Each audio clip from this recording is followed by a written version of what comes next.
Alors bonjour Carole. Bonjour Marty. Bienvenue donc au Web Jamia. Je voulais tout d'abord te remercier pour avoir répondu positivement à notre invitation. Merci de m'avoir invité. C'était un grand plaisir. Alors pourquoi on t'a invité? Enfin tu le sais, mais je le dis à nos auditeurs. Tu fais un travail depuis quelques années autour du Coran.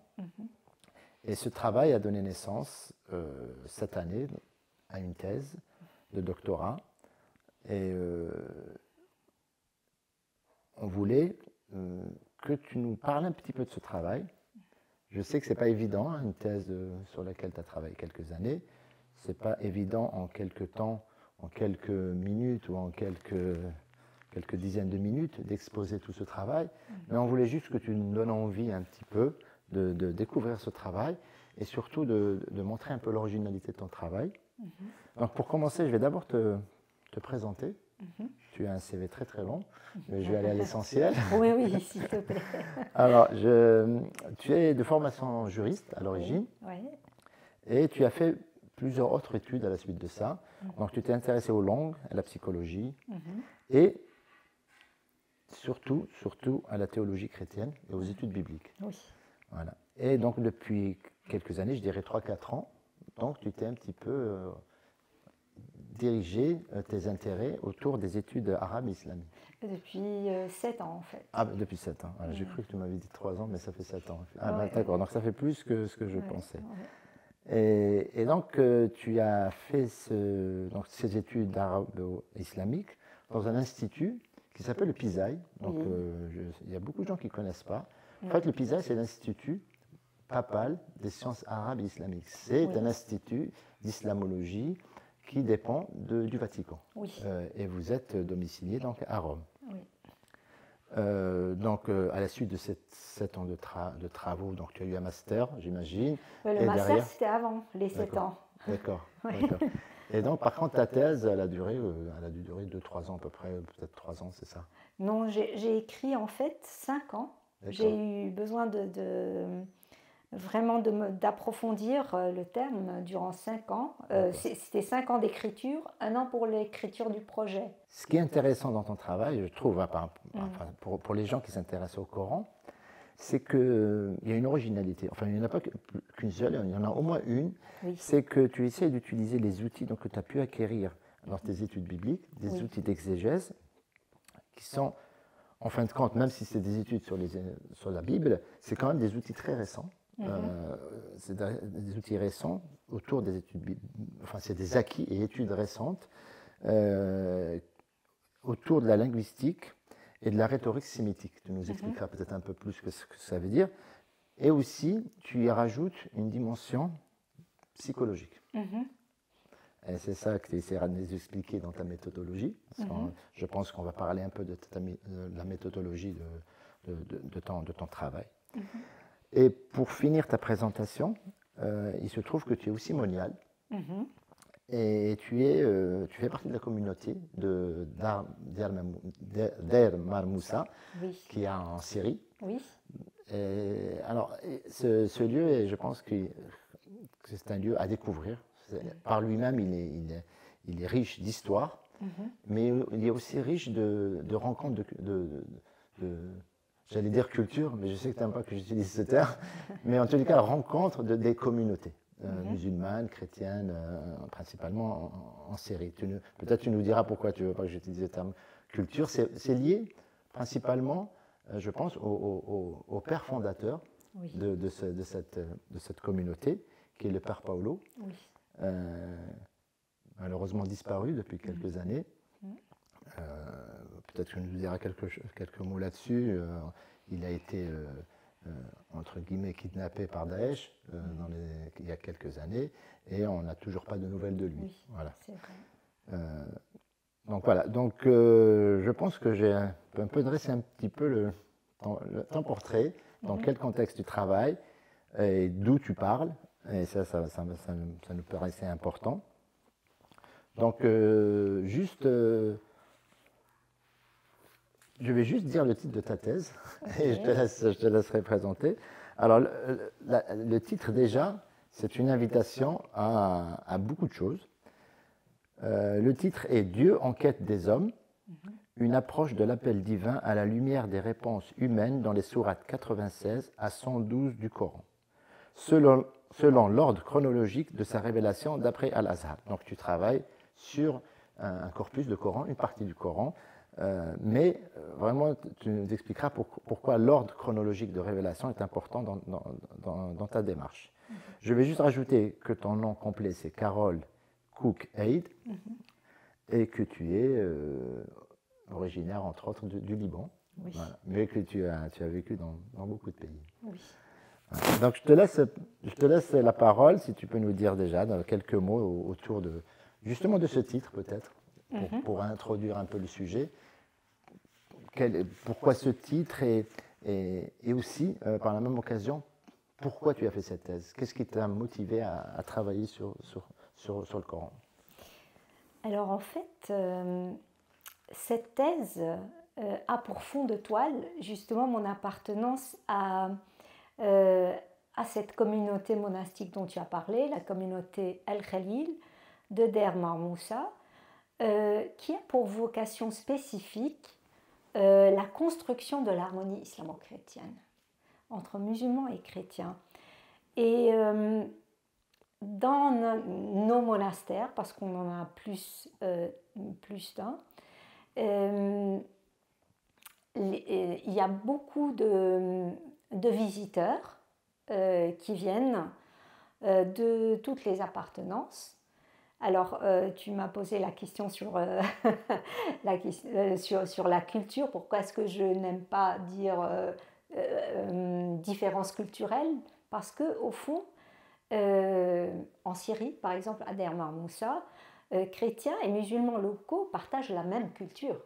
Pas la même religion, mais la même culture, évidemment. Et ce qu'on fait à Marmoussa, c'est qu'on vit au rythme de 3 piliers. Et voilà, la prière, bien entendu, c'est l'absolu de la prière, le travail manuel et surtout l'hospitalité sacrée qui fait que les portes sont toujours ouvertes à qui a envie de venir passer un certain temps avec nous. Et chacun est encouragé à profiter de ce temps de désert, parce que notre monastère est dans le désert syrien, profiter de ce temps de désert pour se rapprocher de Dieu et pour connaître l'autre. Voilà. Alors, se rapprocher de Dieu à partir de sa propre tradition.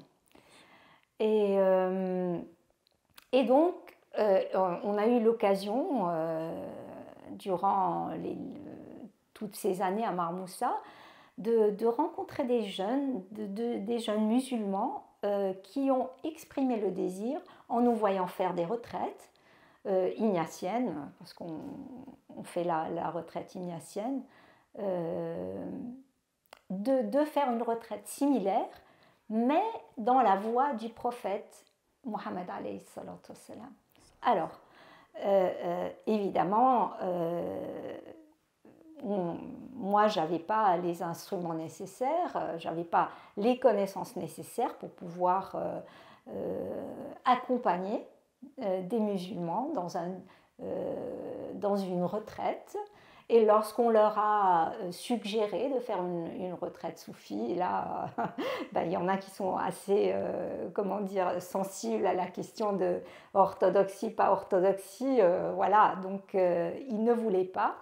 Et donc je me suis dit que plus tard, justement, j'allais penser à quelque chose de cet ordre-là, d'ordre spirituel, pour pouvoir leur offrir un accompagnement justement dans la voie mohammedienne. La tradition musulmane. Dans la tradition musulmane. Et, voilà. Et le travail là, que tu tu as fait, en tous les cas, que tu as eu l'intention de faire et que tu as quand même fini par faire, c'est quelque chose, entre guillemets, je vais utiliser un terme musulman pour dire que c'est une sunna du Père Paolo.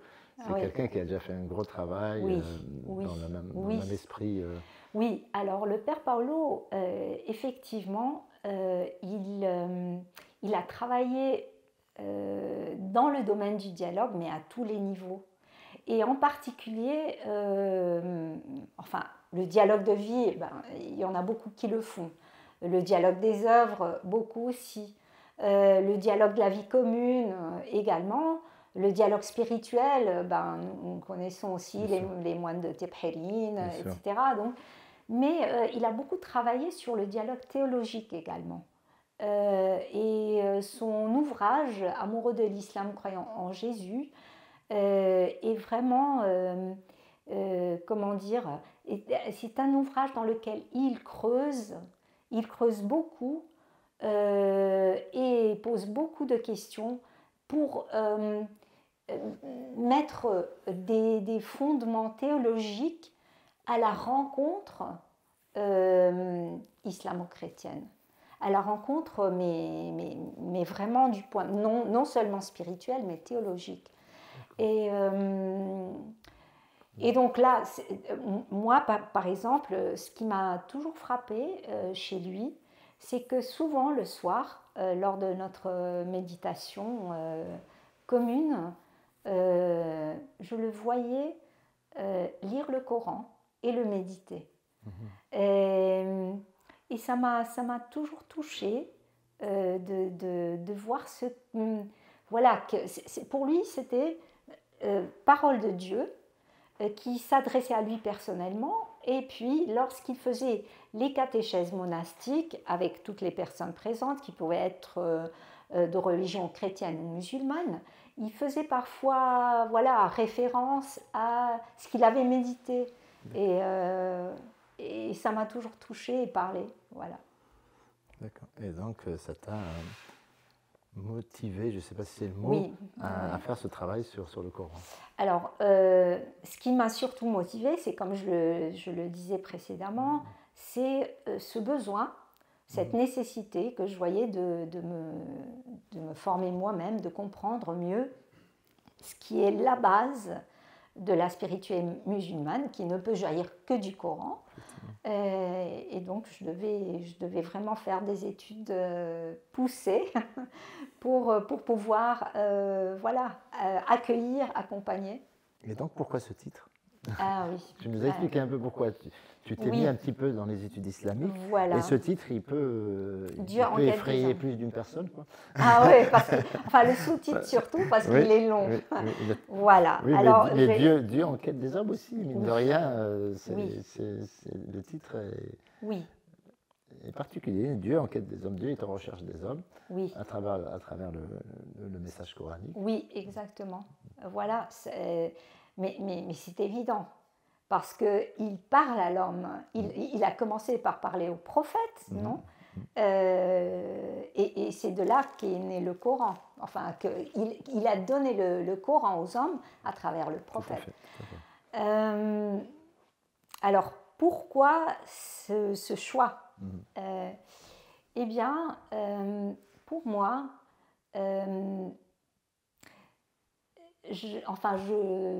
c'était nécessaire, il était nécessaire de trouver un fil directeur pour pouvoir proposer un cheminement au sein d'une retraite. Et le tawhid étant le dogme islamique par excellence, et le Coran, la parole de Dieu, eh bien, je me suis dit, bon, je vais voir un petit peu de quelle manière Dieu a parlé à l'homme, donc tout d'abord au prophète, mais à travers lui à l'homme, voilà, pour le mener à la proclamation de l'unicité absolue. alors, je pensais, je croyais que j'allais trouver comme un cheminement où à partir de la première parole révélée, du premier appel, eh bien, il y aurait vraiment un cheminement pédagogique jusqu'à Surat al-Ikhlas. Hein. Quelque chose de linéaire. Voilà, linéaire, voilà. J'ai trouvé autre chose, Oui, tout à fait autre chose. bien sûr. Mais en même temps, voilà, j'avais donc décidé de prendre l'ordre, enfin une approche chronologique. Bien sûr. Et cette approche chronologique, même si voilà, on n'a pas vraiment la possibilité aujourd'hui d'établir une chronologie parfaitement conforme à l'histoire, voilà, même si on prend tout ce qu'on a à disposition. Je voulais étudier, voilà, comment dire, dans cet ordre-là, comment se développe l'appel de Dieu à l'homme. Excuse-moi, car là tu es en train de rentrer un petit peu dans la méthode, dans la méthodologie, oui. dans la méthode. Oui. Mais juste avant, je voulais te poser une question. Okay. Excuse-moi, peut-être que. Okay. J'ai assisté donc à ta soutenance. Oui. Et en fait, j'avais les jurés, enfin ton directeur de thèse principalement, oui. Disait de ton travail que c'est un travail de tafsir. Oui. Et de tafsir original. Donc vraiment, c'est Mahdi Aziz, donc professeur Mahdi Aziz, qui est vraiment un spécialiste du Coran, qui connaît bien son sujet. Et donc ça m'avait un peu frappé, quoi, que Carole ait fait du tafsir à travers sa thèse. Et donc c'est pour ça que je voulais. Après, j'ai bien vu, quand j'ai parcouru une partie, j'ai bien vu que c'était vraiment une forme d'exégèse, donc une forme de tafsir, forcément. Et parce que tu proposes quelque chose, tu proposes une forme d'interprétation, tu proposes une interprétation, une exégèse. Et donc, juste avant que tu nous parles de la méthodologie, j'aimerais juste que tu me dises la définition que tu fais du tafsir. Alors, quand je parle du tafsir, je parle du tafsir traditionnel, tel connu dans la tradition musulmane. Suyuti nous parle de 80 sciences coraniques, et dans laquelle le tafsir fait partie, donc comme une des autres sciences. Donc déjà, est-ce que tu as une définition? Toi, il y en a plusieurs, bien sûr. Même dans les traditions, on en trouve plusieurs. On trouve plusieurs définitions.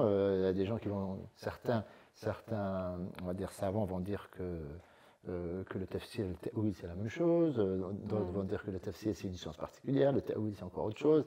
Donc voilà, si tu peux juste nous dire quelque chose d'assez bref autour de la définition de tafsir. Donc je te repose la question à toi. Est-ce que tu as fait du tafsir? Ah, ok.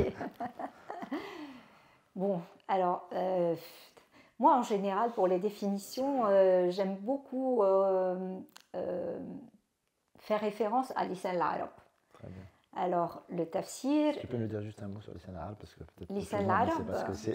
Alors, lisan al-arab, c'est d'Ibn Manzour, c'est... je dirais le lexique encyclopédique des racines et des termes arabes. Des termes arabes. Et voilà. le lisan arabe est daté il date de quand, ce livre? Il date du 10e, je crois. Je crois que c'est autour du 10e siècle, c'est ça? Qu'il a été. Je ne saurais pas te dire là. Je crois que c'est autour du 10e. Okay. Mais enfin, bon, je veux dire par là que c'est un des anciens, des ouvrages les plus anciens autour de la lexicographie arabe, même si c'est peut-être pas le plus ancien, mais c'est un des plus anciens. Oui, c'est l'un des plus anciens. C'est une vraie référence. Oui. Pardon, je t'ai interrompu. Donc, alors oui, donc je regarde dans lisan al-arab et que dit-on du tafsir? Alors, le tafsir, disent que c'est le tafsir, c'est le bayan. Le bayan. Et puis, bon, il vient de la deuxième forme de la racine trilitère. Donc, on a fassara, qui est la deuxième forme, qui veut dire,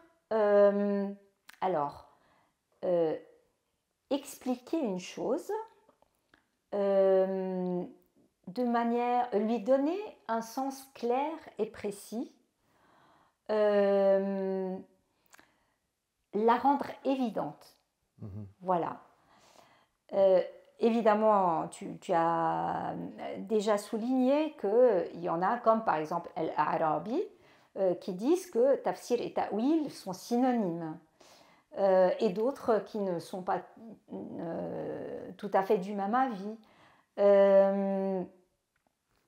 Alors, pour moi, le tafsir, c'est, à part le fait que c'est vraiment l'effort savant, hein, de rendre les significations, les nuances du Coran plus claires, eh bien, enfin, disons que pour moi, le cœur du tafsir, c'est de répondre à la question que je me suis posée. Que veut Dieu de l'homme dans le Coran? Donc, est-ce que j'ai fait du tafsir? Bon, j'ai fait un commentaire. J'ai fait un commentaire selon une méthodologie que je vais expliquer. Mais oui, j'ai fait un commentaire très extensif. Et d'ailleurs, puisque tu as assisté à ma soutenance, c'est le deuxième relateur, donc c'est Adnan Mokrani, qui a dit qu'en général, les grands mufassiroun, ils écrivent un tafsir à la fin de leur carrière. Alors que moi, j'ai commencé par ça. Moi, en fait, je n'en étais pas consciente. C'est juste à cause de cette nécessité que je me suis dit, je vais m'y mettre et puis je vais faire cet effort. Mais ça a été un effort monstre. Et d'où le temps dont j'ai eu besoin. Merci beaucoup pour ta réponse. Écoute, je t'invite à entrer un petit peu dans le vif du sujet, nous parler de ta méthodologie, et peut-être axer, parce que bon, j'ai pas envie de simplifier ton travail, j'ai pas envie de le simplifier, mais on va essayer pour être le plus succinct possible, juste pour dire que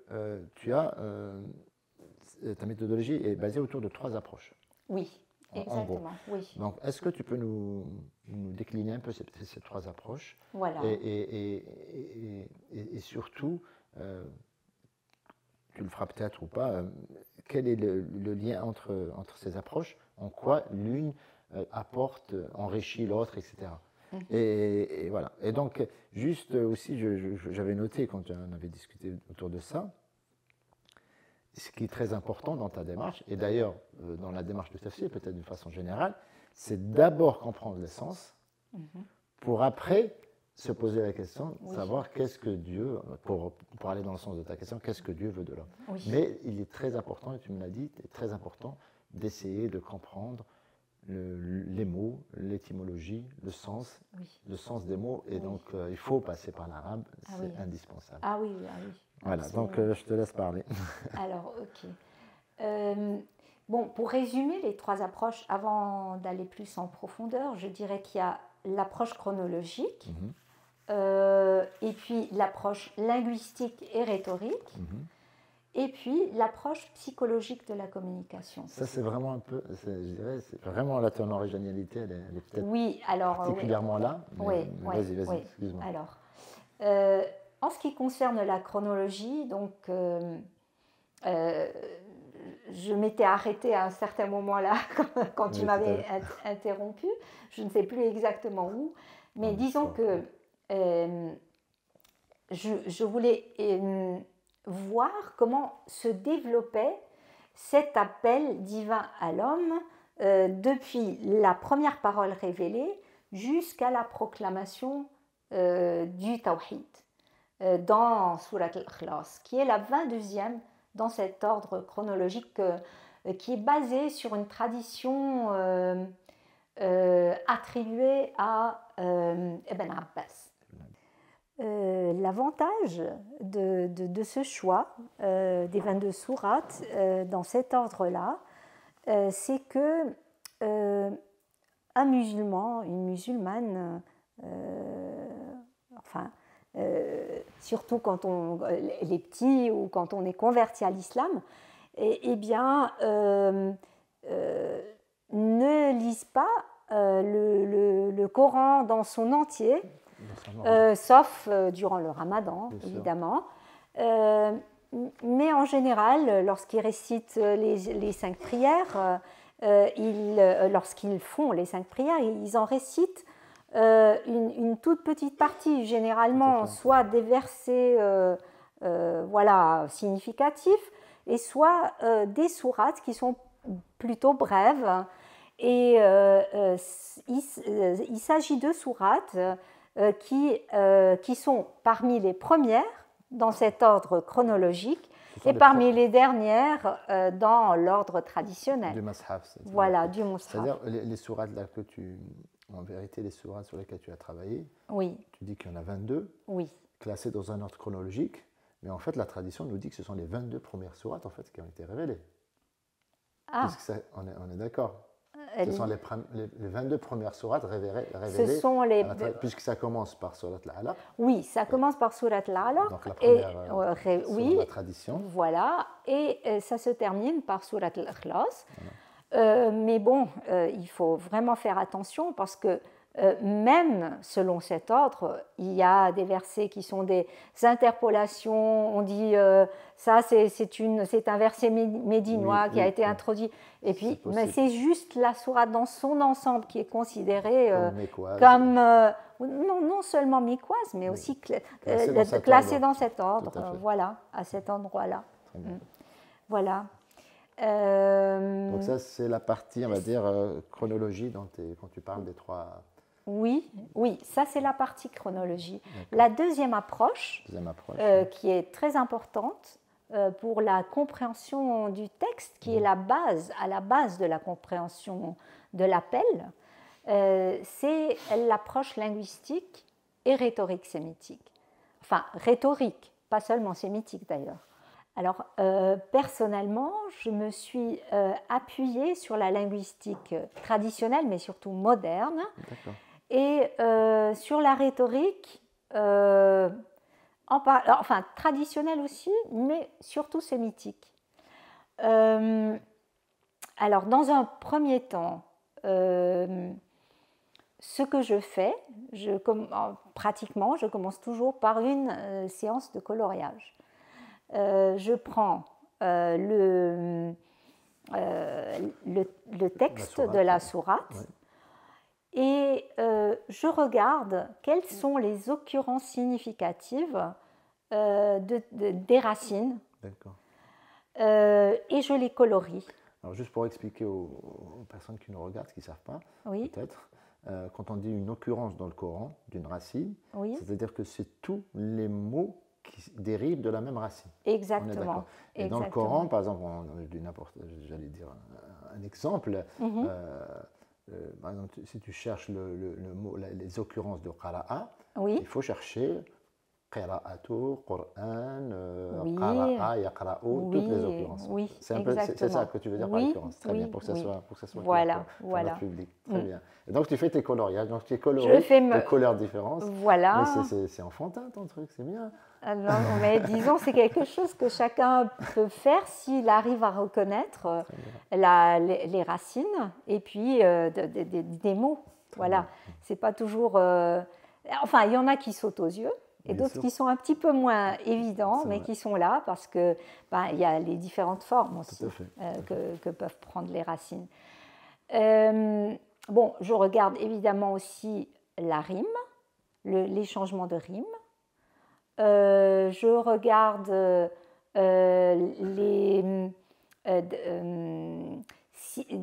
alors je pose au texte des questions. Qui parle? C'est bien entendu Dieu, qui est le locuteur premier, qui parle, et j'essaye de voir s'il est visible dans le texte.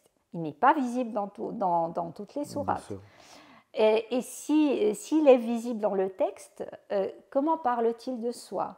Est-ce qu'il y parle comme troisième personne du singulier?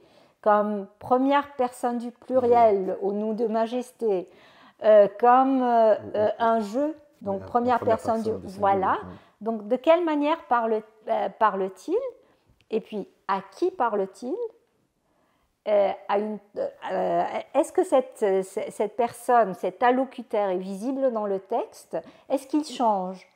Est-ce qu'il change de personne ou est-ce qu'il change complètement? Donc, il faut toujours faire cette différenciation. Parce qu'il parle à un groupe, parce qu'il parle à une personne en particulier. Voilà, aussi, exactement. De quoi aussi parle-t-il? De qui parle-t-il? Et puis, il y a des questions de modalisation. Je passe maintenant à l'espace-temps. L'espace-temps, oui.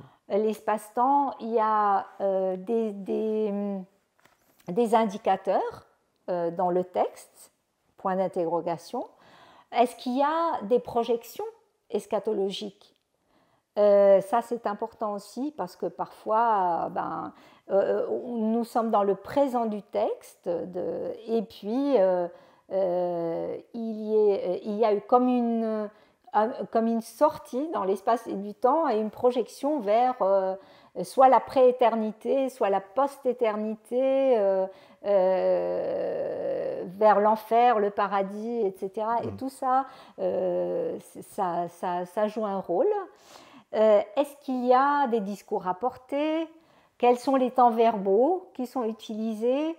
Passé, présent, futur, impératif, voilà. Les versets, y en a-t-il qui sont plus longs que d'autres? Voilà, ce sont de possibles interpolations. C'est ce que tu appelles les interpolations. Voilà. Et puis, en ce qui concerne la rhétorique, les figures de rhétorique qui sautent aux yeux, parfois on a des parallélismes évidents, parfois on a des répétitions qui sautent aux yeux, il y a un concentrisme qui peut être, en général c'est pas tellement évident, mais s'il y a un serment, ça se voit tout de suite, etc. Et puis, les démarcations, il y a des marqueurs parfois, ça peut être la rime, ça peut être d'autres marqueurs linguistiques, par exemple, un mot que l'on retrouve au début, à la fin, ou alors uniquement des mots qui se trouvent uniquement dans une partie des versets. Ils nous aident à comprendre que là, ils font fonction de marqueurs. Là, la structure, lorsqu'on subdivise la sourate, il faut s'arrêter là. Ça, c'est une partie. Oui, ça peut se rapporter au nom. Oui. Et puis, en ce qui concerne le sens, il faut bien contextualiser. Voilà, j'aime pas trop, enfin, je fais évidemment un commentaire verset par verset, et en même temps, je contextualise. C'est-à-dire que c'est verset par verset, mais paragraphe par paragraphe, et je me réfère à ce qu'il y avait avant, après, je vois l'ensemble. C'est très important de bien contextualiser pour bien comprendre de quoi il s'agit. Voilà. En ce qui concerne qui parle, dans Surat al-Muddathir, par exemple, on a deux versets qui se suivent, les versets 16 et 17, là où Dieu parle et dit « Kalla innahu kana li ayatina anida » Donc, li ayatina, là, il est au nous de majesté. Il y a iltifat. Tout de suite après, il dit « Sa'urhiqu sa'udan ». Et là, il est au singulier. Il est à la première personne du singulier. Voilà. Dans Surat al-Kawthar, par exemple, on a un passage de la première personne du pluriel à la troisième personne du singulier. Là, inna a'taynaka al-kawthar, inna, nous, voilà. Fasalli li rabbika wanhar. il est Rabbika, lui. La troisième personne. Oui, la troisième personne. Voilà. À qui là, on a plusieurs exemples d'allocuteurs, de divers allocuteurs présents dans le texte. Il commence par, dans Surat al-Muzammil, Ya ayyuha al-Muzammil, donc c'est le prophète lui-même qui est Muzammil. Et puis, au verset 15, il parle de lui non plus comme un toi, une deuxième personne du singulier, mais là, il s'adresse d'ailleurs aux opposants ou aux allocuteurs génériques. Inna arsalna ilaykum rasulan shahidan alaykum kama arsalna ila fir'auna rasula. Donc, rasulan, il parle de lui à la troisième personne du singulier. Voilà. Fakayfa tattaqun. Là, il continue, donc il parle aux opposants à la deuxième personne du pluriel. In kafartum yawman yaj'alul wildana shiba. Et puis, deux versets plus tard, c'est de nouveau à un générique, à une personne générique, à un pluriel générique qui parle. Inna hadhihi tadhkiratun faman sha'a ittakhadha. Donc, qui veut, donc ce n'est plus une personne précise, troisième personne du singulier. Et puis au verset 20, donc juste après, c'est vraiment là on note que c'est un verset particulièrement long, c'est une interpolation évidente. Inna rabbaka ya'lamu annaka taqumu adna من ثلثي الليل ونصفه وثلثه وطائفة من الذين معك. Voilà, et puis là, il parle au pluriel, donc après avoir parlé au singulier au prophète, à la deuxième personne du singulier, là, il parle à la deuxième personne du pluriel des croyants qui sont avec le prophète, donc ensemble avec le prophète. Alima أن لن تحصوا فتاب عليكم فاقرأوا ما تيسر من القرآن, etc., etc. Il reste à cette deuxième personne du pluriel des croyants jusqu'à la fin du verset. Voilà. D'accord. Un autre exemple, c'est l'espace-temps. C'est l'espace-temps, un exemple de projection eschatologique. Là, on est projeté vers le paradis et l'enfer. Dans Surat al-Muddathir, par exemple, au verset 38, 39, 40, jusqu'à 42, voilà, et plus. كل نفس بما كسبت رهينة إلا أصحاب اليمين في جنات يتساءلون عن المجرمين ما سلككم في سقر. Donc voilà, on est tout de suite voilà, dans cette projection vers le paradis et l'enfer avec la Ashab al-Yamin, donc les compagnons de la droite au paradis, dans les jardins, voilà, et qui se posent des questions. Il ne dit pas là Ashab al-Shimal, mais il dit le mujrimin, voilà, les criminels. Ma salakakum fi saqar. Bon, j'ai déjà donné un exemple d'interpolation, mais par exemple dans Surat al-Muddathir, le verset 31, qui est particulièrement long, il fait pratiquement trois lignes, alors que les versets précédents sont beaucoup plus lapidaires. Et ceux qui suivent d'ailleurs. D'accord. Et donc ce serait un genre de commentaire. Ici, dans ce cas, c'est un ajout ultérieur, donc c'est ça l'interpolation, un ajout ultérieur qui probablement dans le cas de Surat al-Muddathir aurait été ajouté pour donner une explication du verset précédent qui est Wa'alayha tis'ata ashar. C'est quoi Voilà. Il doit y avoir eu des commentaires désobligeants de la part de ceux qui écoutaient, enfin qui entendaient le Coran. Et ce qui a donné lieu à cette explication. Alors, en ce qui concerne le temps verbal, dans une sourate comme Ad-Duha, on peut différencier entre les verbes au passé comme saja, ma wadda'aka, wa ma qala. Et puis, même si on a l'impression que c'est là c'est du passé, alam yajidka parce que c'est négatif, fa'awa. ووجدك ضالا فهدى ووجدك عائلا فأغنى, tout ça c'est au passé. Et puis on a le futur, ولسوف يعطيك ربك فترضى, tout ça c'est le futur. Et puis on a des impératifs, أما اليتيم فلا تقهر وأما السائل فلا تنهر وأما بنعمة ربك فحدث. Donc لا تقهر لا تنهر حدث, des impératifs. Bon, là, tu m'avais posé la question de la modalisation. Alors, on a plusieurs exemples dans Surat Al-Alaq. Affirmation, une affirmation, c'est une modalisation. Une injonction, une interrogation, une menace, une protestation. Là, on comprend comment se positionne la personne qui parle par rapport à l'énoncé qu'elle fait. Donc là, iqra, c'est une injonction.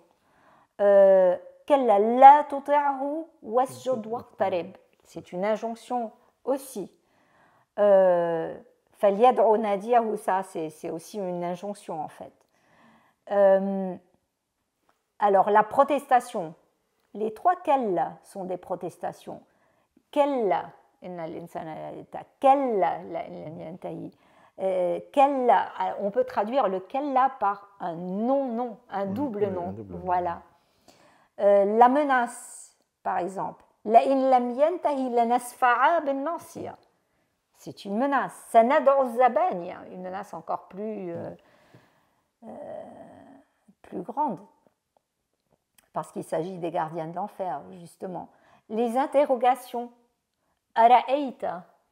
Toutes les interrogations en Ara'ayta, il y en a trois. Et puis, Alam ya'lam anna Allah yara. C'est aussi une interrogation. Les affirmations en Inna, Innal insana la yatra, Inna ila rabbika ruj'a. C'est d'ailleurs comme ça, en faisant ça comme ça, en regardant la modalisation, qu'on voit là, par exemple, qu'il y a un parallélisme. Inna et Inna. Un parallélisme en inna. Inna l'insana la yatra, inna ila rabbika ruj'a. Donc, un parallélisme de deux affirmations en inna. On voit qu'il y a ces trois kalla là qui sautent aux yeux, quoi. Voilà. Et puis là, par exemple, on voit bien qu'il y a que les impératifs ne sont pas au milieu, ils sont au début et à la fin. Et à la fin de manière vraiment... des impératifs structurent un peu la sourate. Voilà. L'encadre la sourate. Voilà. C'est comme un... Enfin, moi je l'ai écrit comme ça, comme un cercle coercitif. Et c'était exactement le ressenti du prophète lors de la première révélation. C'était vraiment qu'il était... Voilà, exactement. Et je trouve que ces impératifs, même dans la forme, ils expriment quelque chose de ce vécu. Ce vécu de la révélation. Oui, exactement, c'est la première révélation. Ce qu'on appelle le wahi dans la tradition musulmane. Oui, exactement. Alors, on a aussi des exemples de discours rapportés, directs et indirects. Toujours lorsqu'il est dit qala wa qala, etc. Et puis, ce qu'une personne a bien dit. C'est Dieu qui rapporte les paroles d'une personne ou de plusieurs. Voilà. Par exemple, au sein d'une polémique, toujours dans Surat al-Muddathir, par exemple, faqala in hadha illa sihrun yu'thar, in hadha illa qawl al-bashar. Alors là, c'est clair qu'il rapporte le discours de l'opposant. De l'opposant. Voilà. toujours dans la même sourate, au verset 43 à 47, voilà, on avait bien vu إلا أصحاب اليمين في جنات يتساءلون عن المجرمين ما سلككم في سقر قالوا. Et donc c'est Dieu qui rapporte là le discours des damnés en enfer. قالوا لم نكن من المصلين ولم نكن نطعم المسكين وكنا نخوض مع الخائضين وكنا نكذب بيوم الدين حتى أتانا اليقين. Donc c'est vraiment, oui, c'est un discours rapporté direct, parce qu'il y a le qala avant. Et donc tout, pour revenir à ta méthodologie, donc on est dans la deuxième catégorie. Oui. Et donc tous ces éléments, tout ce travail que tu fais de préparation, oui. c'est ce travail qui va t'aider à apporter donc un tafsir, un commentaire, une exégèse du... Oui, disons que ça, c'est vraiment le travail préliminaire. C'est vraiment le travail préliminaire. Préparatoire. Je te posais cette question, c'est pour justement montrer que justement le Coran ne s'aborde pas, on n'aborde pas le Coran comme ça d'un coup. Il y a un travail préparatoire. Oui. À tous les niveaux, on peut dire éventuellement, bien sûr. On peut dire. D'ailleurs, le Coran nous invite à être minal mutaharin, c'est-à-dire à être ça peut être aussi une forme de préparation à aborder le Coran. On ne l'aborde pas comme ça de front. Et donc, dans ta démarche, on va dire intellectuelle, universitaire, ben, tu fais la même chose en fait. Tu prépares ton entrée dans le Coran. Oui, mais je dois dire, puisque je parle aussi à des priants, que je prépare toujours mon travail par la prière. Je commence toujours par prier avant d'aborder, parce que on a besoin vraiment d'être guidé par Dieu pour faire le travail tel qu'il le veut et pour comprendre, pour être inspiré à comprendre ce qu'il veut qu'on comprenne.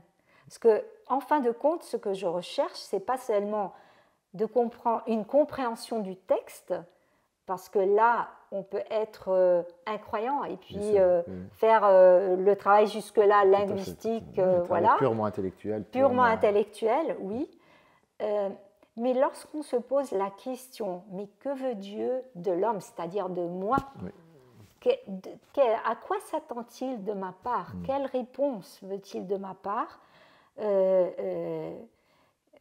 C'est là que j'ai besoin d'être à l'écoute. Et donc, la prière, elle aide beaucoup. Oui. Et donc là, on va aborder la troisième... troisième approche. La troisième approche, qui est la psychologie de la communication. Donc, tu as utilisé... En plus, tu as utilisé une méthode particulière. Tu peux nous dire deux mots je ne sais pas si on pourrait dire l'inventeur de cette méthode, mais bon, on peut dire l'initiateur de cette méthode. Oui, alors, cette méthode a été... Enfin, la méthode, disons l'approche. Cette approche, je l'ai apprise lorsque j'étudiais la psychologie à Hambourg avec le professeur Schulz von Thun, qui est le bonze de la psychologie de la communication, enfin qu'il était à l'époque. Voilà, alors la quintessence de ce qu'il nous a appris à ce propos est que chaque message a 4 facettes. Alors, la teneur factuelle, la communication sur soi, la relation à l'autre et l'appel à l'autre. Ce qui fait que chaque personne parlerait de 4 langues, avec 4 langues, et chaque personne qui entend le message, elle écouterait de 4 oreilles. Alors, les 4 langues de Dieu, locuteur premier dans le Coran, peuvent se traduire par les questions suivantes. Que dit Dieu à l'homme ? Alors, c'est la teneur factuelle qui est la teneur même du message coranique. Que dit-il sur soi ? Ça, c'est vraiment un « je suis » autoréférentiel. C'est la facette autorévélatoire où Dieu voilà, donne de soi, enfin, c'est la facette autorévélatoire qui façonne l'image de Dieu en qui l'homme est appelé à croire. Que dit-il de sa relation à l'homme? Que pense-t-il de lui? C'est la facette relationnelle qui indique à l'homme l'attitude qu'il est appelé à avoir envers Dieu. Et à quoi veut-il inciter l'homme? Que veut-il que l'homme pense ou ne pense pas, fasse ou ne fasse pas? La facette appellative, c'est ordre, demande, désir, attente, voilà, transmet à l'homme les impératifs de l'obéissance à Dieu.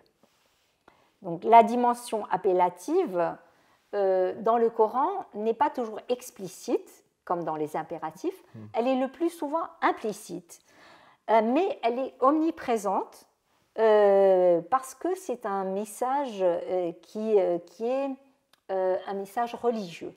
Je vais donner un exemple dans un verset coranique sans impératif de l'appel, enfin de l'application des 4 langues de Dieu. On a le verset « Inna alayna lal-huda ». Que dit Dieu à l'homme? La teneur, c'est « Inna alayna lal-huda ». C'est-à-dire dit... en français c'est à nous que revient la guidance. Voilà. C'est une manière de... C'est une des traductions possibles. Que dit-il sur soi? Alors, évidemment, il parle au nom de majesté, Alayna, et il se présente comme celui qui s'est prescrit la guidance de l'homme. Que dit-il de sa relation à l'homme? Pour lui, l'homme est un être qui ne peut accéder de lui-même au salut et qui a besoin de sa guidance. La relation entre Dieu et l'homme est celle du guide devant celui qui devrait se laisser guider. Et à quoi veut-il inciter l'homme? Évidemment, à se laisser guider par lui. Par lui, voilà. Qui est le guide suprême. Voilà, exactement. Alors, en résumé, on peut dire que je fais une lecture du Coran en 2 phases parce que la première phase, c'est celle de la compréhension du texte, donc que dit Dieu à l'homme?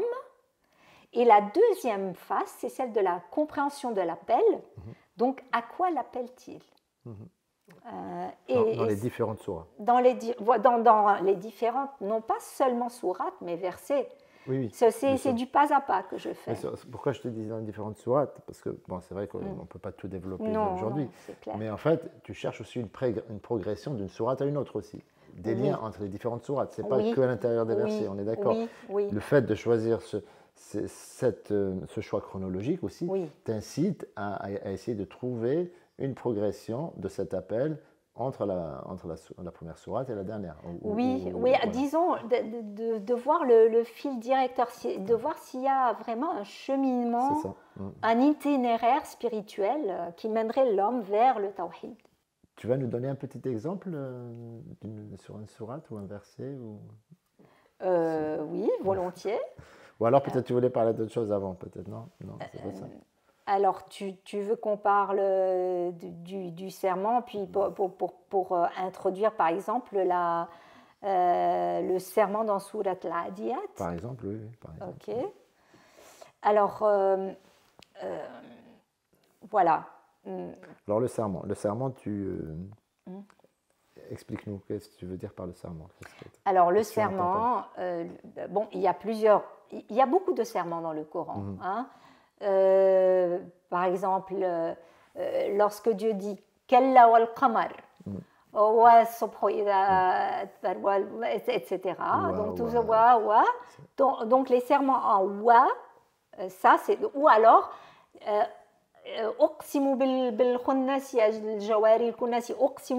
C'est-à-dire le serment, c'est la traduction du qasam. Oui, le serment, c'est qasam. Voilà. Et le qasam est constitué d'un muqsam bihi et muqsam alayh. Muqsam bihi, c'est l'objet du serment. Et le muqsam alayh, c'est l'apodose du serment. L'apodose l'apodose, c'est jawab al-qasam, donc la réponse du serment. Voilà. C'est comme ça qu'on dit en... Oui, donc l'apodose, c'est le muqsam alayh. C'est le muqsam alayh ou jawab al-qasam, c'est la même chose. Muqsam alayh, c'est celui sur lequel s'applique le serment. C'est-à-dire que quand tu jures, enfin, quand tu me dis, je vais donner un exemple très banal, Wallahi, je ne t'ai pas menti. Oui. Ok? Wallahi, donc, alors l'objet du serment, c'est Dieu, dans ce cas. Oui. Et l'apodose du serment, c'est je ne t'ai pas menti. Je ne t'ai pas menti. Voilà. Donc c'est ça l'apodose. Je n'ai pas fait un mensonge. Oui, voilà. À ton égard. Voilà. D'accord. Ça, c'est un exemple un peu... Oui, mais ça, on comprend voilà. bien comme ça. C'est clair. Voilà. Alors, classiquement, dans la tradition, on disait que l'objet du serment voilà, doit être le plus sacré possible. Donc, pour la lecture classique, c'est la sacralité de l'objet du serment qui est garante de la véracité de l'apodose. Par exemple, quand on dit Wallahi, eh ben, il n'y a pas plus grand que Dieu, c'est le sacré par excellence, voilà, et donc tu essayes de prendre ce qu'il y a le plus, voilà, le plus haut possible pour prouver que tu dis la vérité. Tout à fait. Voilà. Donc, depuis toujours, les commentateurs ont essayé de donner au serment coranique de donner des serments coraniques l'interprétation de l'objet du serment, l'interprétation la plus noble possible, la plus sacrée possible. Mais au XIXe siècle, il y a une nouvelle lecture du serment qui s'est profilée avec un grand mufassir, Fariduddin Farahi, qui voit que l'objet du serment, en fait, témoigne en soi de la véracité de l'apodose et en fournit la preuve. C'est-à-dire que l'objet du serment lui-même fournit la preuve, non pas par sa sacralité, mais pas... L'objet du serment n'est pas choisi par hasard, quoi. Il n'est pas choisi par hasard. Il est en lien avec l'apodose. Il est absolument en lien avec l'apodose et il en fournit la preuve. Oui, voilà. Et donc, il s'est mis à faire une lecture systématique des serments coraniques avec cette clé de lecture. Et ses disciples, par exemple Eslahi, Maudoudi, ils se sont lancés dans la même direction. Voilà. Donc, donne-nous un petit exemple. Alors, l'exemple, voilà. On a dans Surat al-Adiyat oui. Un serment qui est particulièrement long. وَالْعَادِيَاتِ ضَبْحًا فَالْمُورِيَاتِ قَدْحًا فَالْمُغِيرَاتِ سُبْحًا فَأَثَرْنَا بِهِ نَقْعًا فَوَسَطْنَا بِهِ جَمْعًا. Voilà, ça c'est l'objet, voilà. Et puis إِنَّ الْإِنسَانَ لِرَبِّهِ لَكَنُودٌ وَإِنَّهُ عَلَى ذَلِكَ لَشَهِيدٌ وَإِنَّهُ لِحُبِّ الْخَيْرِ لَشَدِيدٌ. Et puis vient une question. أَفَلَا يَعْلَمُ إِذَا بُعْثِرَ مَا فِي الْقُبُورِ وَحُصِّلَ مَا فِي الصُّدُورِ إِنَّ رَبَّهُمْ بِهِمْ يَوْمَئِذٍ لَخَبِيرٌ. Voilà. Donc, nous avons le serment proprement dit qui est constitué en réalité par les 3 premiers versets. Et puis, nous avons, en ce qui concerne l'apodose, nous ne savons pas très bien parce qu'il y a 2 ou 3 ou 4 assertions en in. En général, l'apodose, enfin, pas toujours, mais très souvent, il y a un in, quelque chose qui est vraiment, voilà, assermenté, disons. On a le texte en français, donc voilà. Par les cavales haletantes. Oui, alors la traduction approximative du serment, par les cavales haletantes, faisant jaillir des étincelles, déferlant à l'assaut au petit matin, et qui soulève alors un nuage de poussière et pénètre au centre du rassemblement. Mais c'est extraordinaire, hein, parce qu'en fait, oui. Donc c'est un serment, oui. et en fait, il décrit l'objet du serment d'une façon très précise. Ce n'est pas n'importe quelle cavale, c'est des cavales haletantes qui font jaillir des étincelles, qui déferlent à l'assaut du petit matin. Voilà, exactement. C'est extraordinaire. Alors, on va essayer de voir ce qu'en ont fait les commentateurs. Oui. Alors, selon le premier présupposé de lecture, qui est celui de la tradition en général, le serment donc doit être prêté sur une chose de grande valeur. Bien sûr. Les commentateurs qui partent de ce présupposé ont vu deux imageries dans ce serment. Des chevaux de combat se rendant au jihad fi sabilillah, ou alors des chamelles transportant les pèlerins d'une station à l'autre du Hajj. Ouais. Donc ça, c'est deux moments sacrés. Voilà. Selon le deuxième présupposé de lecture, l'objet du serment donc, doit témoigner de la véracité de l'apodose, al-muqsam alayh. Et donc, pour comprendre cette imagerie évocatrice d'un réseau, en réalité, il faut dans un premier temps examiner l'apodose pour pouvoir, dans un second temps, répondre à la question suivante. Comment cette imagerie qui évoque la rapidité, la véhémence et la cupidité des assaillants d'une part, et d'autre part la surprise, l'épouvante et les pertes subies par les assaillis, peut-elle servir à démontrer ce que Dieu affirme à l'aide du serment? Donc, quelles sont ces affirmations? Quelle est l'apodose? En vérité, l'homme envers son Seigneur est certes très ingrat, et en vérité de cela, il est certes témoin.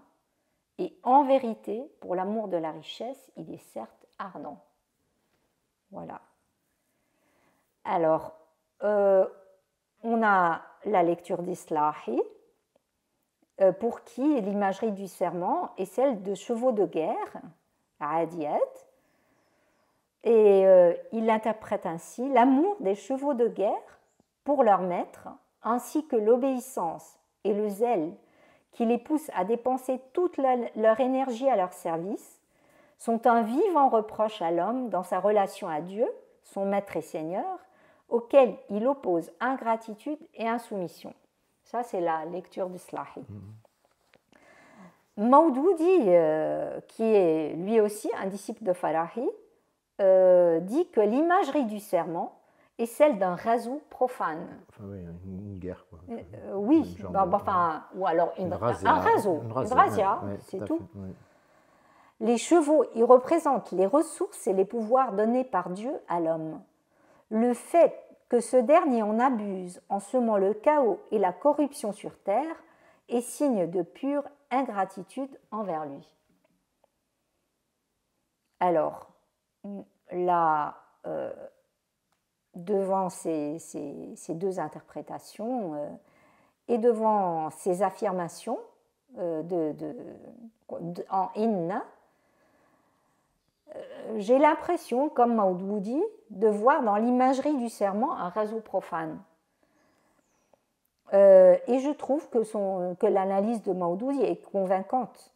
Mais la sourate ne s'arrête pas au verset 8. Ouais, c'est ça, ouais. Elle finit sur une question rhétorique qui culmine avec une menace qui est en même temps une autre affirmation en Innallah, comme les trois premiers, voilà ce qu'on penserait être l'apodose. Ouais. Voilà. أفلا يعلم إذا بعثر ما في القبور وحصل ما في الصدور إن ربهم بهم يومئذ لخبير. Ne sait-il donc pas que lorsque sera bouleversé ce qui est dans les tombes et extrait, mis en lumière, ce qui est dans les poitrines, en vérité, leur Seigneur sera de ce jour-là, certes, parfaitement informé. Alors, je me dis que la véritable apodose du serment n'est peut-être pas là où on penserait. Elle ne s'arrêterait pas en tous les cas là où on pense. Oui, voilà. Parce que là, il s'agit vraiment d'accusation. Hein. Voilà. Mais la question que je me pose, c'est pourquoi est-ce que Dieu jurerait à l'homme qu'il est ingrat et passionné de richesse? Ça n'a pas de sens. C'est pour ça que je ne peux pas retenir les 3 premières comme apodose. Comme une finalité. En tout cas. Oui. Mais s'il jure à l'homme ingrat et passionné de richesse, que viendra le jour et il aura à en rendre compte à son Seigneur, c'est plein de sens. Donc, le serment serait, de cette manière, garant de la véracité de la menace eschatologique. Mais de quelle manière? Donc, on va relire le serment. Par les cavales haletantes faisant jaillir des étincelles, déferlant à l'assaut au petit matin, et qui soulèvent alors un nuage de poussière et pénètrent au centre du rassemblement, on a l'impression qu'on a comme une superposition de 2 imageries. L'imagerie d'un rasoul profane et une imagerie par laquelle, en réalité, donc, le locuteur premier, donc Dieu, jurerait, ce serait une imagerie eschatologique. Donc, l'attaque soudaine et inattendue d'un rassemblement humain par des cavales qui seraient des armées angéliques à la fin des temps. Donc, plutôt que sur le réseau de l'homme prédateur et impie, le locuteur premier jurerait sur le renversement d'une multitude de son espèce par une attaque menée par les armées angéliques à la fin des temps, comme celle des cavaliers de l'Apocalypse. On a des indices, par exemple subha, le mot final du serment proprement dit, et jama, le mot final de la partie relative au serment. On sait que le jama, le rassemblement, multitude, au milieu duquel les mourirat pénètrent comme l'éclair en grand nombre, vient de jama, une racine dont 14 occurrences coraniques renvoient au dernier jour où les hommes seront rassemblés. Et au dernier jour renvoie aussi la plupart des occurrences nominales ou participiales de la racine sabaha, de subha, l'adverbe circonstanciel de temps, subha. Donc les mots subha et jama'a pourraient être des indices que le serment, comme la grande majorité des serments coraniques, doit être lu à la lumière du sort final qui attend la multitude des hommes. Voilà. Et alors, quel serait l'appel? Je n'ai pas voulu écarter les autres interprétations parce que j'aime bien la multiplicité de sens. Voilà. Si on admet la lecture traditionnelle, donc avec l'imagerie du djihad, donc je me demande, mais l'appel, c'est un appel à quoi? L'appel divin. L'appel serait à mener tous les combats pour Dieu, dans ce cas. Peut-être, mais vous pouvez aussi essayer, tenter d'en faire vous-même la lecture. Dans l'imagerie du Hajj, on sait bien ce qui se passe durant le Hajj. Alors, l'appel à résister aux tentations, parce que là, on a une image du péché, lorsqu'il dit « Innal insan », voilà, c'est des accusations bien concrètes, à reconnaître la suprématie de l'amour de Dieu sur tout autre amour, l'amour des biens, parce que, voilà, ils sont en train de faire des razzias, machin, voilà, et à faire la volonté de Dieu, quelle qu'elle soit. Dans l'imagerie des chevaux de guerre, il y a l'appel à être docile et obéissant à Dieu et à faire preuve de zèle à son service jusqu'au dernier souffle. Ça, ce serait dans la lignée d'Islahi. Et dans l'imagerie d'un rasoul profane, il y a l'appel à servir son Seigneur en bon lieutenant et non à se servir aux dépens d'autrui, au mépris de sa volonté, comme kafir, quoi. Mais dans l'imagerie apocalyptique, celle que voilà, je privilégie, voilà, c'est l'appel à l'homme avide de biens terrestres à se repentir et à miser sur le gain ultime, son sort éternel qui se trouve entre les mains de son Seigneur. Et c'est d'ailleurs l'appel que je trouve le plus congruent en ce qui concerne cette sourate. Mais ceci dit, je refuse d'écarter d'autres lectures. Bien sûr. C'est Voilà. justement la richesse du Coran. Là, tu nous montres avec ce verset les différentes options qu'on peut Oui. imaginer Ouais. et qui ne sont pas, j'allais dire, exclusives, mais qui dialoguent entre elles, qui apportent chacune un éclairage. Et c'est cette richesse qui est importante dans le Coran. Enfin, voilà, c'est mon avis, je pense que le tien aussi. Et c'est ce que tu as essayé aussi de montrer dans ton travail, c'est d'apporter un élément de plus. Et puis, justement, j'ai bien aimé ce travail de mettre en parallèle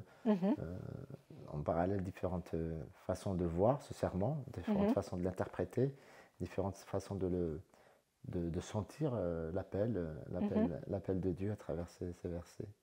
Écoute, c'est passionnant, Carole, mais bon, on va être obligé d'arrêter. Eh ben oui, c'est ça. Et juste avant de finir, donc, j'aurai une question et un souhait. La question, c'est de savoir, est-ce que ta thèse sera bientôt éditée?